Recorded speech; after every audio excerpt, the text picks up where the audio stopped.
Hey folks, so this is going to be part one of a collaboration video between myself and Bleak Past. Check out his YouTube channel if you have not yet. He is the most groovy, cool, Sigma YouTube content producer I have ever met. So, very much so, shout out to you, and thank you for the very first collab video on this channel. I appreciate it. So, diving right in. He talked about, in his intro to this topic, sexual dimorphism versus the Abrahamic creation myth, right? So this is going to be part one, because to cover all the different parts is going to require definitely multiple videos, because there's a lot here. There's a lot to unpack and uncover. So to move right along, this first video is going to kind of be a summary, and then the further videos we're going to deal with each individual point more in depth. So starting with this one, it'll just be a summary, so please do bear with me, and I look forward to seeing you in the various parts of this series. So, number one, let's start off with the fact that I highly recommend you all read Zecharia Sitchin's work. His work on the 12th Planet, the Lost Book of Enki, Genesis Revisited specifically, and all these other various books. His overall hypothesis on what he hypothesizes there, and there's a lot to that in terms of the specifics, was that there was an extraterrestrial race called the Anunnaki that came from Nibiru that came to Earth, and they jumped the gun on evolution, right? So evolution was going on, but they jumped the gun on evolution, and Adamu and Ava were the two original forms that they jumped the gun on evolution with. So, you know, whether they grew them from test tubes or whether they specifically just modified their genetics directly from that raw form. The point being is that the idea was that the Adam was the first, what we would call modern human, right? Distinguished from the more primitive versions of humans before him. And then Hava, Eve, she was the first modern female. And then there was something to do with the rib scientifically in terms of genetic material. So there is something to the rib specifically that I will, in part two, bring up and clarify exactly what that is. So just keep that in mind.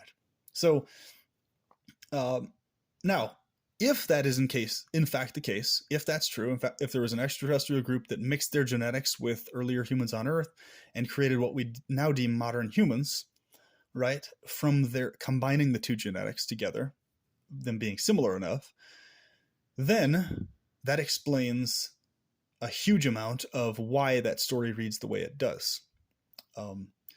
However, if that is not the case, and the entire thing is a myth, including the Sumerian version, and if it was not an extraterrestrial thing and it's literally something humans just made up as a mythology, if that is the case, then we know for a fact the Abrahamic ideology is completely false. And we do know for a fact that the post-medieval concept of the Abrahamic story is for sure false, because we know for a fact that beings were not created, number one, in that way, that evolution is the process, how forms have been here and have kept reforming in this world. And we also know that the embryo starts off as undifferentiated and organically will shift over to being a female in the absence of the SRY chromosome being present. So SRY being, as far as I can tell, the sexual region of the Y chromosome is what that's referring to. So with the SRY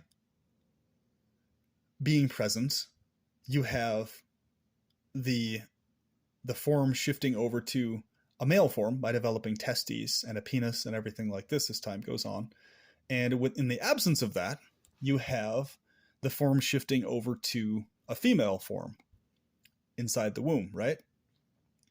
So starting off, and there was another person did a video on this in the hyper-technical sense. They were saying that hyper-technically the female organs themselves aren't there yet. So when we say to start off female, what we mean is the form starts off in a way that will turn into a female just directly without, in the absence of this additional element, right? But what I would suggest and what I want people to be aware of is that we actually start off as a blastula. So when the form actually starts to distinguish, even before this other part takes place, we actually start off as an anus, literally. So our anus was literally the first part of our form that developed. So the anus structure, shape, in the Gnostic viewpoint is a female structure. So when we talk about male and female from the Gnostic view, we're talking about the dynamic of what is taking place. We're not necessarily referring to male and female in the gender sense. We're referring to the dynamic of, when I say female, I mean accommodativeness, accommodation directly, the principle of accommodation, a tube, a hole, a structure that contains other forms or that is able to receive another form. That's what we mean as Gnostics when we say female. Or rather, that's what I mean when I say female as a formfulist Gnostic specifically. So the Gnostic perspectives are very technical and very nuanced, and there's a lot of detail there because they're reflective of the actual nature of reality, which is complicated, which is complex, which is not overly simplified. And you'll notice that the religions of the world, the majority of them, the problem in them is they try to oversimplify genuinely complex things, and that's their fatal flaw. And this is also a fatal flaw in a lot of philosophies and ideas and stuff. There's an attempt to artificially oversimplify factually complicated things that are complex, that are more complex than those simple explanations, right? So Gnosticism tries, without compromising the details and the specificities, of simplifying in terms of explanation these various things, but without compromising the specific details of each individual point. So for example, if you are looking at things from a Gnostic perspective, you're going to understand how to explain things in a very technically detailed way regarding each particular point of a topic. Whereas the general explanation of Gnosticism is each individual point literally is able to have articles and books full on it, just those points themselves. This is why we have the sciences, chemistry, medicine, all these, because those different sciences that exist are the elaborations on the simple overall summary explanation of the Gnostic worldview, right? So each one of these topics in all this hyper detailed complexity is the elaboration in the actual real reality complexity of each of these individual topics, right? So what the reason I'm saying this is I want people to understand that simple explanations are only designed as a summary intro to anything. But you really should, if you really want to understand Gnosticism and you want to understand what's really going on in terms of reality, please do understand that that's science book level stuff. That's like, so study science is what I'm saying, basically. Study the sciences, study those things very much in depth if you want to understand the various aspects of Gnosticism, right? Because that's what those are. That's entirely what college courses exist for. And books exist for that exact reason, to elaborate on that stuff. So on this point of this divergence, I would suggest my hypothesis would be, and this is based on what we can easily observe, and also based on the Gnostic narrative regarding as why this is likely going on. So we know that asexual reproduction is possible, right? We know that this is able to occur. And we also know that this does occur in many species. So the question is, why doesn't asexual reproduction happen with us? Well, what's really interesting is I also want everybody to read a book and look into a book called Man-Made God.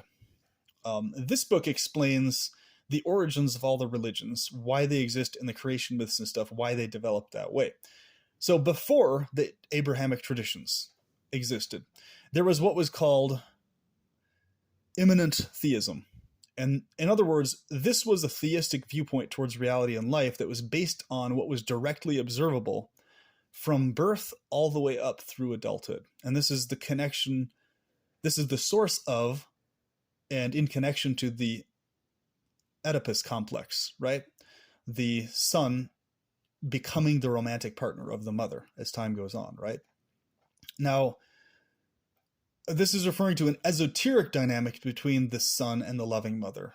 In the case of a mother who is loving and caring, right? Minus cases of mothers who are not that. But the general dynamic is where the first form you see in this world is the mother's form, right? Or at least the first form you are seeing is the inside of the mother's form, right? She's containing you with inside her. She's containing your form inside. So when you first come out, the forms you first see are the mother and the father or other human forms, right? The giants, quote unquote.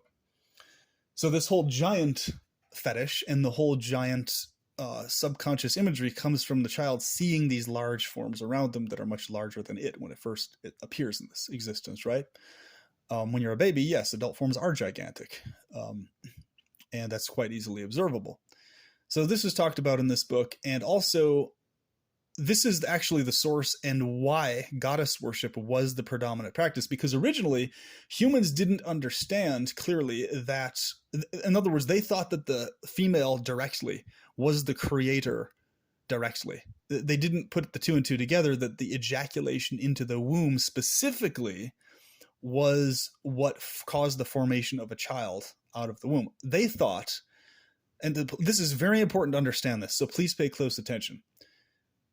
Early humans perceived that the romantic dynamic engaged in with the female form, romantic intimacy thereof, was the source of her spontaneously, via inspiration and affection and love, generating new forms, okay? Creating new forms out of her inspiration. They didn't put the two and two together. That was specifically the ejaculate fluid itself that was the source of the new form developing. That came later. The awareness that that was the case came later, and that is the awareness of that fact is actually what spurred on the patriarchal ideas towards God. Once they became aware that, oh, ejaculation directly, the ejaculate, the seed, right? This is why they're so obsessed with the seed here, right? They're so obsessed with this thing because once they realized that, oh, it is the seed of the male combining with the embryo that's the source, that is not just the female directly doing it. Oh, so we are actually the creators now, right? Whereas before, as far as they could observe and tell, the female was the creator, right? She was the creator directly. And the ones making love to her were her intimate servants, you could say. The word servant isn't good. No, they were her romantic lovers, and they were assisting her in her creativity, right? And so what's interesting about this is that the dynamic of the child with the mother, all right? So in the earlier, what was later deemed the Babylon mystery religion, right? So in early Sumeria, this dynamic of the son eventually being who would replace the father, right? Dynamic. That was the dynamic that was actually religiously considered in a religious context in the very early ages, right? So in other words, you have this creator goddess who is the source of creating forms and manifesting them, right? And the forms return into her via what? Via the erect penis. So the form becoming erect, returning to the goddess, is going back into the womb, right? And that was considered the sacred dynamic of reality, where you had the goddess as the original root source creator form, and then the male forms that emanated from her form were the ones who were her assistants, right? In her continued acts of creation and sustaining and everything else. And so the symbolism of the cauldron and all this stuff was connected to this later history. Now, what's really interesting about this, and what I would suggest, is that, so when we're talking about the goddess in the Gnostic context, we're not talking about an entity that is female gendered in the sense that we understand human gender. We're talking about an entity that is the entity that is accommodation directly, right? And that tends to be just most fluently, most automatically associated with the female form because that's the most obvious association, right? So yes, male forms can be accommodative and everything else. And obviously entities that are goddess or god level beings, they're not limited to a gender, of course, Of course not, right? So the idea is that yes, they are androgynous entities that can directly asexually reproduce and spawn forms and spawn entities from themselves, spawn male and female forms, etc. Now, what's really interesting about this concept of the demiurge is that this demiurge consciousness is, in other words, the consciousness that is considered a mutation, the source of this world, is a consciousness where his self, his awareness, his sentience was separated out from this androgynous state. So his identification was this identification as a separated out entity, the entity that is the allness, the sourceness, right? Now, this is very important to remember, so please do not overlook this point. The demiurge, so in Gnosticism, the entity behind this horrific world, he was spawned from one of the aspects of the goddess named Sophia in the Nag Hammadi version of Gnosticism as a form that she tried to generate herself in secret without the assistance of her male counterpart to herself or to her spouse, whatever the narrative is. So basically, the issue with all this stuff kicked in, especially so when one portion of the goddess tried to separate itself out from the other portion artificially, right? And so what happens with that is because Yaldabaoth, the demiurge, is also androgynous. And so this is like, sometimes you'll see people referring to Yaldabaoth as this male entity. Other times we'll say she, right? The demiurge as a she. But demiurge is an it. The demiurge is not a he or a she, because the demiurge is still androgynous in nature. So technically speaking, you could refer to all the goddesses' gods as its, technically. But generally, when we use the term she in the context of goddesses or God, we're referring to the interactive dynamic with them. We're not necessarily referring to specifically breasts and a butt or a penis or something like that, although that could be a form you interact with them as being. We're not necessarily referring to those organs specifically when we say that, right? So keep this in mind. But when we're talking about female or male, we're talking about the consciousness dynamic more specifically, in the sense that the demiurge has a consciousness dynamic that is impositional force. So when we say male in that context, we're talking about impositional force as the dynamic. So whether the form that the demiurge has or manifests as a female form or male form or neither, right? The consciousness, the sentience type, is an impositional male force, right? It's not a female accommodative force. Whereas the original goddess herself, not separated out in her original androgynous state and in her original female sentience state of accommodativeness, which is separate from impositional force, you have what we refer to as a female entity, a she, in the context of sentience, not in the context of physical form per se, right?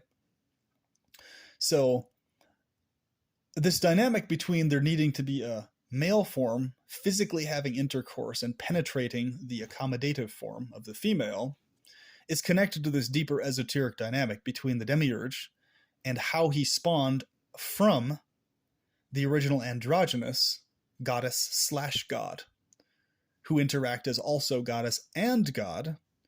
And from that, you have the various goddess aspects and forms, and some of those goddesses' forms and aspects, and also some of the male forms and aspects, further tried to reproduce new forms. But there becomes a problem. If you have a separated out entity, right? So if you have an aspect of an entity that's now either specifically female or either specifically male, and it's been separated out from its original androgynous state, like very far from that, then what you have is you have the potentiality, or in other words, you have the various aspects of the goddess that need the protection, right? Because now you have the potentiality of an entity forming that is going to be faulty in its nature. It's going to be missing something, in other words. So in the case of the Nag Hammadi text, it talks about how Sophia, which translates to wisdom, the root archetype entity that is wisdom, right? Intuitive wisdom, inherent grasp of reality. She separated herself out and she tried to produce an offspring independent of the awareness of all the different goddesses and gods, right? And all the other aspects of goddess and god. And so her attempt to do that psychology, I'm going to create individually, separately, myself, was what spawned the Demiurge. So the psychology, the sentience, I'm going to manifest myself, is the Demiurge that we have here. Boom. So this Demiurge's consciousness is what? I am that I am, the all in all, right? It's an entity that identifies itself as the all. Yal Dabath, right? Yal Dabath. So in other words, you have an entity that thinks it is the source of everything that exists in reality. And its interactions with the other goddesses and gods that are its source it doesn't fully understand or grasp them. And in fact, it thinks that those entities are, as far as it can tell, just other aspects of itself, or not actually more vast in scope than itself, right? So it has a very faulty perception of these other entities that are actually its own origin and source. So what we're dealing with in this world is you're dealing with this in the human form. It's interesting that the human form is the only form that's so far been able to actually be able to process the nature of deeper reality, understand what's going on here by observing the patterns, right, of life. And we've been able to develop tools and technology based on our observation of these detailed patterns. Now, this Yaldabaoth entity, being an entity that was spawned from sort of a knee-jerk type sentience, a knee-jerk consciousness, like an innocence gone awry, right? So you have an innocent entity, an aspect of the goddess, spawning from itself, this mutation, right? The intention, of course, was to see what would happen. And that is exactly the problem. In other words, if you really understand the Nag Hammadi text and what's being talked about here, is that Sophia, what she did was she introduced potentiality into a manifest, tangible form, because she specifically tried to produce a creation or a form with one part missing. So that was the issue. So this is why it's so important. And so, in other words, this sexual connection dynamic, so accommodativeness, so the penis and the vagina, or the penis and the anus, this is why sexual pleasure in this world is so pleasurable and so joyful, because it's a sample of the nature of deeper reality in paradise. It's the reconnection of the male principle with the female connecting together in the teamwork dynamic, right? So all the aspects of the goddess / god, the original androgynous entity, interacting in a team dynamic, partnership together, and the sampling that, experiencing that dynamic, whether the forms are female or male, the point is there's one form doing the penetrating of some kind, or the stimulating, and then there's another form receiving the penetration and the stimulating. And that dynamic is the dynamic of the eternal ecstasy of paradise, the ecstasy of the accommodating and containing force, the various versions and types of force, right? But if you have any type of sentience or form that lets loose potentiality, in other words, that lets the possibility of something other than that dynamic occurring take place, then you have these mutated entities that don't know what they're fucking doing, that manifest hell worlds like this one, and that become a source of absolute agony and misery for everything that comes from them, right? And this is why the root horror is potentiality being allowed to manifest a tangible form. That's the root horror in Gnosticism and the Gnostic narrative towards what went on here. And so you'll see in a lot of the Gnostic emphasis, they focus a lot more on the Demiurge and overcoming the Demiurge and dealing with that, even far more than they do on the nature of actual paradise directly a lot. But in the hedonistic Gnostic perspectives, the benevolent hedonistic Gnostic views, where they emphasized sexual pleasure outside of producing offspring, right? as emphasis. In other words, to experience the sample of paradise, the Dionysian type Gnostic perspectives. In those perspectives, they did focus more on the actual nature of paradise beyond this state. And that was the distinction. So you had Gnosticism branch off into two aspects. You had the branch off of the benevolent hedonistic aspect, which focused more on paradise. And it focused on overcoming the Demiurge, but it focused more on the paradise experience, directly sampling that as emphasis. And so that you have that sample as what you're focusing on when you're leaving the state. And then the other side, the ascetic side, which emphasized opposition to the Demiurge via self-regulation and all these other types of things, right? And their theory was that, or their hypothesis was that by self-regulation, by not ejaculating, by all those other types of things, you can most effectively bypass the Demiurge that way, right? So there were kind of two schools of thought within the Gnostic views that branched off way back in the day. And overall, you know, the ascetic aspect won out over time. The ascetic ideas won out and they got the most popularity.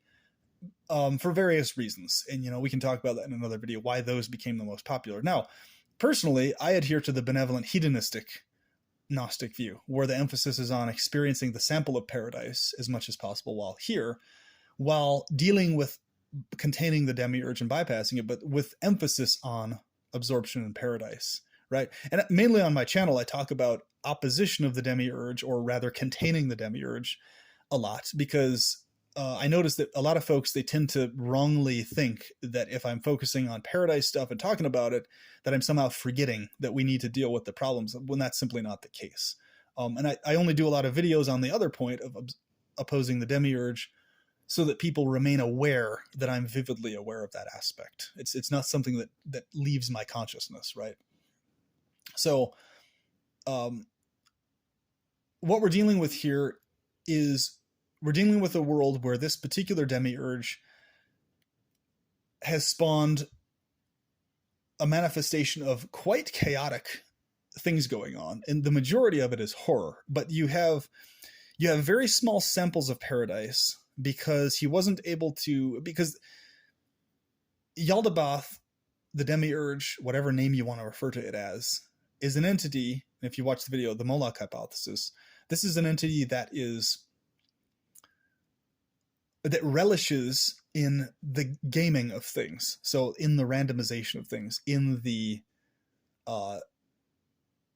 observing what happens, just observing all these possibilities of what takes place, versus having a calculated, okay, I'm going to specifically cause this, and I'm going to afflict this here and afflict this there. It's a lot more of just observing in this very aloof way what's going on, just observing all the horrors taking place from like this transcendent aloof perspective, right? And that's the true horror, because the aloofness is the horror. The fact that this entity is incapable of processing what actual pain is, what actual exploitation is, because as far as it can tell, it is the source of generation of forms and exists in everything else. So it's just, as far as it can tell, it's just experiencing its own self in variations. But because it's not actually experiencing our individual nervous systems, it's never registering that pain is even a thing, or torment is a thing. It isn't registering any of that. All it's registering is that, okay, things are happening, varieties are taking place from itself, and it is always experiencing bliss, but it's incapable of processing reality the way we process reality, right? So it's experiencing this bliss, but at the same time, it's a very warped, mutated, what you could say childlike consciousness that is able to feel these sensations of jealousy and anger and fury and opposition, all these types of things, but still within that like just randomized gaming type sense, to where it's never this like calculated, okay, I'm going to do A, B, and C to harm you versus this person over here. This is why bad people get away with doing all sorts of horrendous shit, and then really good people get hounded and fucked over and tormented in so many ways, because it is playing a game with this reality. It is a game for it. It's not a calculated type of malevolence. It's very much more so an indifferent type of malevolence that we're dealing with than a calculated malevolence. You know, calculated in the sense that it's wanting to perpetuate this game constantly going on of potentialities continuing to manifest, but not in the sense of, okay, I'm going to purposefully inflict pain, because you have to understand this entity doesn't actually understand what pain is as we understand it. Therefore, there's no scope of, okay, I'm going to inflict harm here and then not here.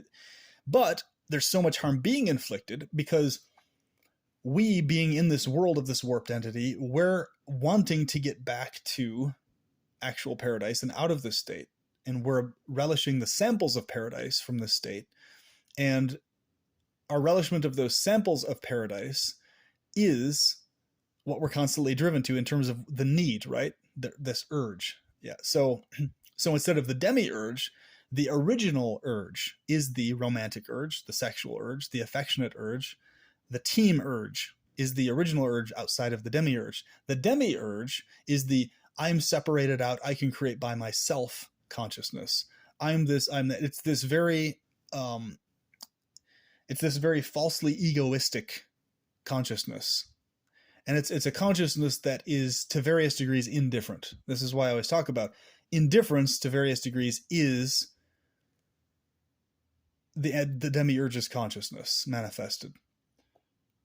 So this is why caring, and genuinely caring at all times, is so essential, because that's reflective of the actual nature of paradise consciousness, distinct from demiurge consciousness. Caring is very essential, and caring very much so. So I hope this helps and give you the framework of part 2 to this. And I'll try to keep part 2 as brief as I can to where it doesn't take up such a huge amount of time. But this sexual dimorphism, and for humans specifically, as to why it goes on with our species and mammals, various mammals, whereas other species, they have asexual reproduction. I would suggest, and I strongly hypothesize, that this is directly due to the fact that we are being reminded of this sample of deeper reality by the actual goddesses and gods in actual paradise via our experience of reality here. And that's there so that we are awakened to distinguishing or wanting to distinguish or separate out pleasure from pain, right? Freedom from excruciating, torturous exploitation. And this is why this goes on. It's to sample, it's to remind us, it's to get us to actually reignite the consciousness of, hey, we need to be protecting paradise from these potentialities, from these impositions. And so this is why I suggest it's not that eliminating life should be the goal. It's that ensuring that we convert reality back into a paradise state and contain the demiurge that's running amok, tormenting everything, right? So I hope this helps, and I hope that this gives you an excited palette for the next video, where we're going to deal with these each individual points more specifically. And I will talk to you soon.